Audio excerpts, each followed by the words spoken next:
नाजरीन आदाब, मैं हूं मुमताज आलम रिजवी और मैं इस वक्त बात करूंगा उस जहाज की जिससे इजराइल डरा हुआ है, जिस पर पूरी दुनिया की नजर है, जिससे इजराइल पूरी तरह से चौकन्ना है।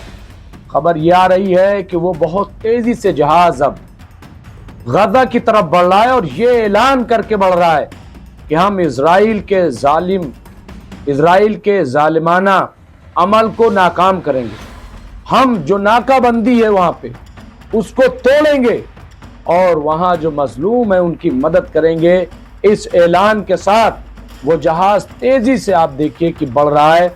और अभी तो खबर यह आई थी कि इजराइल इस तरह से डरा हुआ है कि उस पर हमला करने की कोशिश कर रहा है।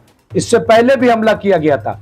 अब ड्रोन ऊपर जब दिखाई दिए तो उसकी खबर फौरन जहाज पे सवार तमाम जो समाजी कारकुन हैं वो दुनिया में उसकी खबर फैलाई।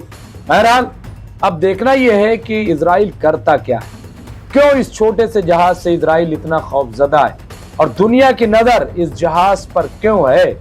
आइए सुनते हैं शौकत भारती साहब से, ये जो जहाज इटली से चला है ये कितना अहम है, कितनी इसकी अहमियत दुनिया समझ रही है और क्या ये वो जहाज है जो दुनिया में सोए हुए इंसानों को जगाएगा।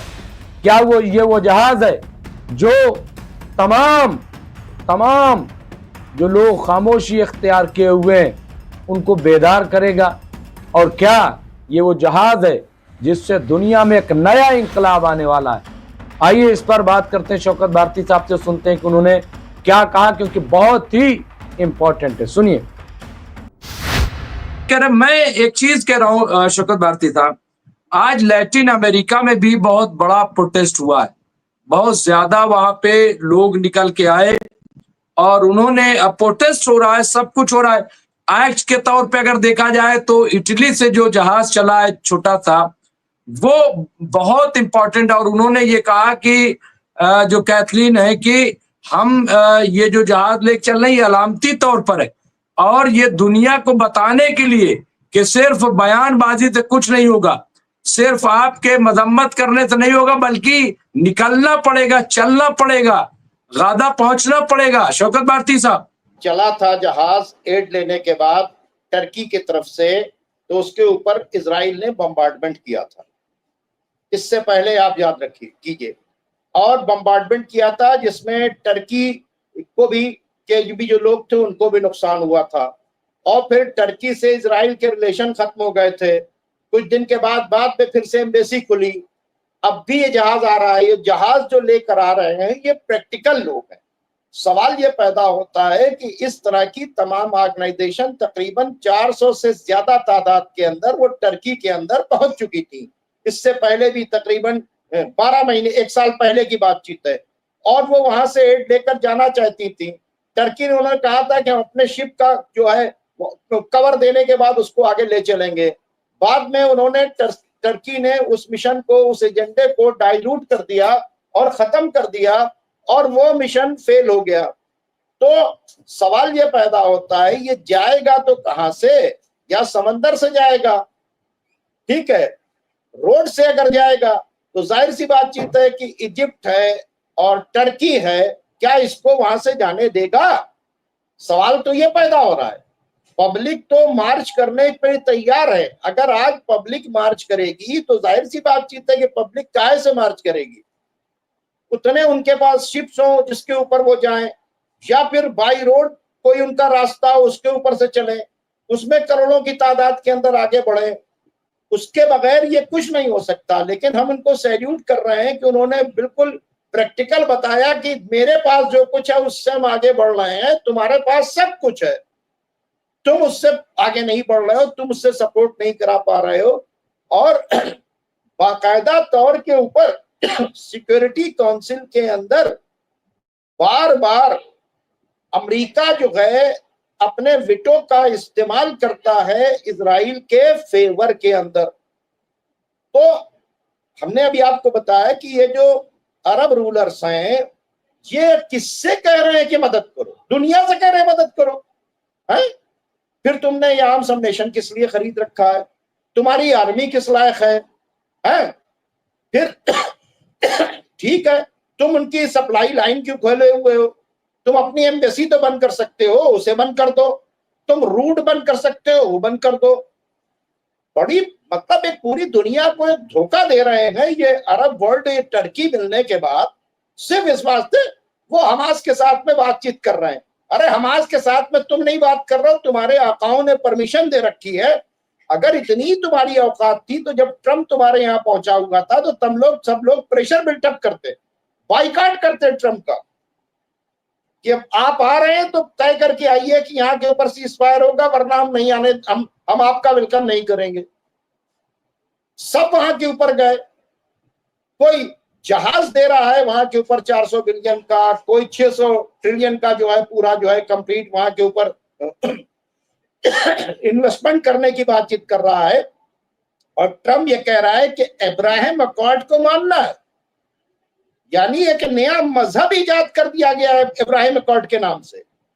इब्राहिम अकॉर्ड के मतलब यह है कि भाई जो मुसलमान है वो हजरत इस्माइल की नस्ल में, जो क्या नाम है वो क्या यहूदी हैं वो जो है जनाब इसाक की नस्ल के अंदर है। तो हम लोग एक सब भाई भाई हैं। अब ये कौन से भाई हैं? ये फिलिस्तीनी क्या नाम है भाई नहीं है। अगर इब्राहिम अकॉर्ड को ही मान लिया जाए और जनाब इब्राहिम की नस्ल में मान लिया जाए तो जनाब इब्राहिम की नस्ल में ये क्या फिलिस्तीनी नहीं है जिनको मारा जा रहा है? क्या उन्हीं की नस्ल में, यानी हजरत इब्राहिम की नस्ल से जिन लोगों का बैतुल मुकद्दस है उसे गिराने की बातचीत नहीं कर रही है? ये कौन सा इब्राहिम अकॉर्ड है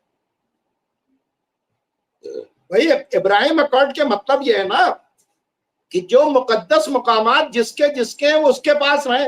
अगर इब्राहिम अकॉर्ड की बात थी तो ये ट्रम्प क्यों नहीं कहता इससे कि ये क्या कर रहे हो? वो तुम्हारे भाई का मजहबी वो है, तुम वहां के ऊपर बेनगोरियन, तुम वहां के ऊपर क्या नाम है बेनगवीर, तुम वहां के ऊपर क्यों जा रहे हो? स्मॉटेज क्यों जा रहे हो? वहां के ऊपर रोजाना तौहीन क्यों कर रहे हो? ये तुमने जो ये हैकल के नाम से जो ऑर्गेनाइजेशन बनाए रखी है, क्यों ये तुमने रेड हैफर क्यों तुम ला रहे हो कि वहां से लाल गाय काटेंगे, उसको जलाएंगे, उसकी राख को छिड़केंगे? ये हैकल सुलेमानी नस्ब करने की बात क्या है? उस भाई को अपने तरीके से इबादत करने दो, इस भाई को अपने तरीके से इबादत करने दो। हाँ? तो देखा आपने शौकत भारती साहब ने इस जहाज के बारे में जो इटली से चल रहा है, 12 लोग सवार हैं। 7 जून को यानी 2-3 दिन बाद ये गादा पहुंच जाएगा और गादा पहुंचने के बाद ये दुनिया को एक बड़ा पैगाम देने वाला है।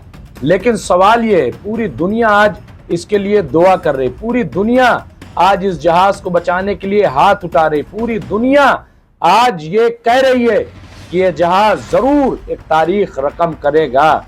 उस पे ग्रेटा थनबर्ग जिन्होंने अहद लिया है कि हम दुनिया की आंखों को खोलेंगे, उन्होंने ये पैगाम दिया था कि हमें डर इजराइल से नहीं है, हमें डर खामोश दुनिया से। कितना बड़ा जुल्म हो रहा है, नस्ल कुशी की जा रही इजराइल के अंदर, लेकिन दुनिया खामोश है, दुनिया सोई पड़ी है, दुनिया के कान पे जू तक नहीं रेंग रही। दरअसल मैंने ये भी कहा था कि ये जो पैगाम लेकर के जहाज जा रहा है ये सिर्फ पैगाम नहीं है बल्कि इंकलाब है। ये उन अरब ममालिक के मुंह पर तमाचा भी है कि जो इजराइल से इजाजत मांग रहे हैं। किस बात की इजाजत, क्यों इजाजत मांग रहे हैं? आप देखिए, क्या ये जो जहाज चला है इटली से, क्या इसने इजराइल से इजाजत मांगी? क्या इसने बेंजामिन नेतन्याहू को लेटर लिखा?